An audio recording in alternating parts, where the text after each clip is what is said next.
MLA వచ్చినా కళ్యాణలక్ష్మి చెక్కులు పంపిణీ చేయకుండా ఉండడం సరికాదని మాజీ మంత్రి వేముల ప్రశాంత్ అన్నారు. కళ్యాణలక్ష్మి చెక్కులను పంపిణీ చేసేందుకు వచ్చిన ఎమ్మెల్యే చింతా ప్రభాకర్ను 2 గంటల పాటు కూర్చోబెట్టిన వైనంపై వారు ధ్వజమెత్తారు. కాంగ్రెస్ పార్టీ జిల్లా అధ్యక్షురాలు వచ్చేంత వరకు ఒక ఎమ్మెల్యేను ఆపడం ప్రోటోకాల్ ఉల్లంఘన అని అన్నారు. సంగారెడ్డి అధికారులపై చర్యలు తీసుకోవాలని స్పీకర్ గడ్డం ప్రసాద్ కుమార్కు మాజీ మంత్రి వేముల ప్రశాంత్ గురువారం ఫిర్యాదు చేశారు. ప్రోటోకాల్ ఉల్లంఘనపై స్పందించకుంటే ప్రజాస్వామ్యాన్ని కూని చేసినట్లే అని మాజీ మంత్రి వేముల ప్రశాంత్ పేర్కొన్నారు. లక్ష్మి చెక్కులు సంగారెడ్డిలో మేము స్పీకర్ గారికి కంప్లైంట్ చేసినాం, ఫొటోస్ కూడా చూపించినాం.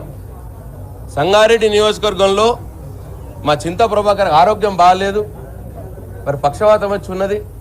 కళ్యాణలక్ష్మి చెక్కులు పంచడానికి ఆర్డీఓ గారి దగ్గరికి పోయి కూర్చుంటే 2 గంటలు కూర్చోబెట్టారు. ఎమ్మెల్యేగా ఓడిపోయిన ఎమ్మెల్యే ఎవరైతే అభ్యర్థున్నారో ఆయన కాదు, వారి భార్యగా రావాలి, వచ్చిన తర్వాత పంచుతాము అని చెప్పి ఆర్డీఓ గారు అంటారట.